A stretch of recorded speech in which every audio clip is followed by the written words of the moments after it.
Hello. Ah, gusto ko lang din i-review yung yung mga recent trading ng SSI. Kasi ang lakas eh. Malakas siya. I mean, nung nasimulan niyang tumaas, parang hindi na siya tumitigil sa pagtaas. Ano po yung mga pattern, ano yung mga harmonic pattern na nakikita natin during that sa kanyang pagtaas. Okay? So yun ang gusto kong ipaliwanag or explain din. At habang tumataas ay paano natin matitrade yun. Actually, habang tumataas siya ng tumataas, maraming mga patterns na nakikita. Okay? So, ito yung chart ng SSI. So, mataas na siya, no? Okay.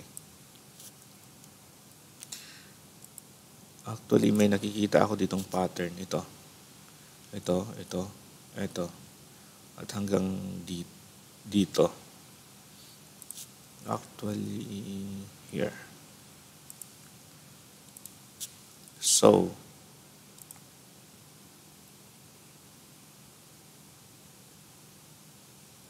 okay.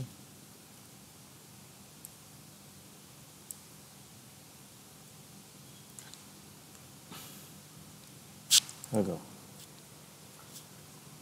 Actually, ang kinukuha ko lagi is yung pinakamalapit or yung pinakamalapit na high, swing high at saka swing low. Kasi malamang pag kinuha ko to, malamang mag-iiba yung measurement. So, mas gusto ko yung pinakamalapit. Okay? Tapos, ito draw natin. Ito ay pupunta dito. So, ito yung X, ito yung A, ito yung B, ito yung C. Tapos, marami ng D yan. Okay? Bali, tatlong patterns yung nakikita ko dyan. Isa, ito. Tapos, pangalawa, ito. Tapos, pangatlo, ay ito. At kung paano naman natin i-handle, paano naman natin iti-trade ito. Ganito yun. Okay? Mali. Triangle. Yan. Dito. Okay? Yung B point niya is just above of 38.2. Tapos ang 38.2 is categorized as BOT pattern at pwede rin siyang maging alternate pattern. Alternate BOT pattern. Yun. Una, paano ko na-identify yung pattern? Una, dito siya, nagkaroon siya ng low dito, higher low. Ito yung pinaka-lowest niya, higher low. So, dito siya nag-consolidate. Okay? Dito siya gumawa ng support. Tapos nagkaroon na siya ng konting pull up dito. So, meron na siyang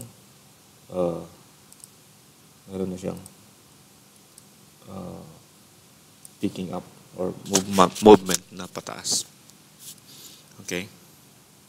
So, yan.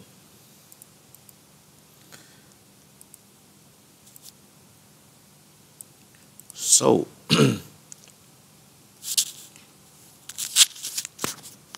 habang tumataas siya, meron sinasabi dito na ito yung major resistance. Ito yung sinasabi na BOM. Yung BOM na sinasabi, ito yung BOT action magnetic move. Okay? Maraming mga trader na dito sila yung once na na-break yung BOM or BAMM. Once na na-break yan dito, itong portion na to, itong section na to, dito nagja-jump in or dito pumapasok yung mga trader. Kaya tingnan mo, yung volume dito biglang tumaas, di ba? Okay? Biglang tumaas dito. At nagkaroon siya ng bullish flag actually. Nagkaroon siya ng consolidation, which is a bullish consolidation. Yan. Tapos pumunta siya ulit dito sa expected na PRC or potential reversal zone. Pero anong nangyari? Naging mas bullish pa siya kasi mas malaking candle na break niya at malaki yung volume. So ang next na titingnan natin ay yung 113% kasi ito yung alternate pattern. Okay? So yun ang i-watch. Yun ang babantayan natin ngayon. So ang magiging stop loss mo na ay ito, either itong 2.80 or since na break to itong 100%. Ito rin ang pwede natin magiging stop loss. Halimbawa nakapasok ka dito at yun sinundan mo yung pattern. So andito na. Hindi ka na pabenta kasi makikita mo naman yung volume na mag-hold ka talaga. Tapos yung next, ito, na-break niya ulit yung 100%. So, malakas dahil sa volume. Tapos dito, medyo nagkaroon ng hesitation, nagkaroon ng pag-alinlangan. So, yung 301, nagkaroon ng itong candle na to, nagkaroon siya ng hesitation. So, ang gagawin mo dyan, pwedeng ibenta mo yung 50%.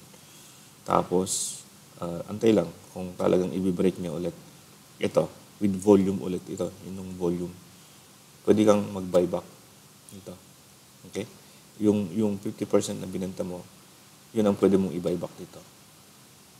At ang magiging stop loss mo ay ito mismo, 3.01, which is break-even ka pa rin.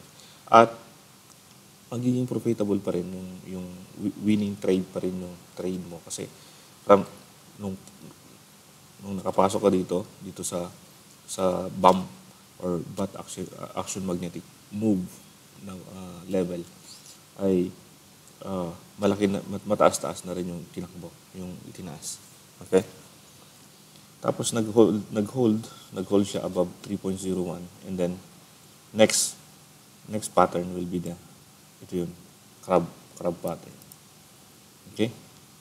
So ganun lang kadali yung pagtitrade ng harmonic trading. So yung hindi ko na i-details kung paano ginagawa itong pattern na to, which is nasa ibang mga videos man naman na available dun sa premium natin. So ganun lang, mag-add ka lang or pagdagdag bawas ka lang bawat mga breakout points. Alam natin na minsan na-invalidate yung mga patterns. Pero dahil dun sa mga volume or any indicators na ginagamit natin, it's actually siya magsasabi na mag-hold ba tayo or magbebenta na. Diba? Halimbawa itong RSI. Ayan, RSI. So, yung trend niya is pataas ng pataas. Diba? Ganyan. At ito, tumataas pa. So, malamang ititest niya itong high point na to. Pero take note na nagkakaroon na siya ng bearish divergence konti. Okay? So, we have to take note din ng mga divergences nito. So, yun lang. So, we will trade either at BAM point or BAM level. Magdagdag tayo dito. Then, habang tinitingnan natin yung volume. At nagko-consolidate dito siya. Kasi yung volume niya bumaba pero wala rin nagbebenta hanggang sa ito, na-break niya yung first pattern dito sa 88.6, which is the bat pattern. Pero ano nangyari? Tumaas pa lalo yung volume hanggang sa umabot siya sa 113%. Nagkaroon siya ng hesitation dito. Okay? So, malamang pwede mo ring maaari mo nang ibenta yung 50% ng portfolio mo ng SSI. And then, pwede mo ring at least may naiwan ka pang 50%, which is for monitoring. So, habang minomonitor mo yung price at yung 301, it's breakout with a high volume, pwede ka ulit mag-buyback dito. So, malamang ang tanong ng mga iba, bakit ako benta ng benta kung tumataas naman? Ang purpose nun ay to protect your profits. Hindi natin alam kung biglang bagsak. Diba? Hindi at least yung 50% mo na gain, naka-save na. Diba? Malamang yun ang magiging tanong ng bawat isa sa atin. Pero alam natin, ang market ay hindi natin alam kung anong mangyayari in the next few days. Pwedeng tres ngayon, pwedeng bukas 50 centavos na lang, di ba? Ganun ang mangyayari. So, we have to trail it. We have to sinusundan lang natin. Ipa-follow natin yung trend niya using harmonic patterns. Okay? Para at least profitable ano man ang mangyari sa hinaharap. Ano man mangyari dun sa kinabukasan or any bukas or makalawa. Diba? Yun. Okay. So, yun lang po ang pwede kong ma-discuss ngayon, yung kung paano mag-trade yung mga ganong patterns. Maraming salamat po and more power sa ating mga trading.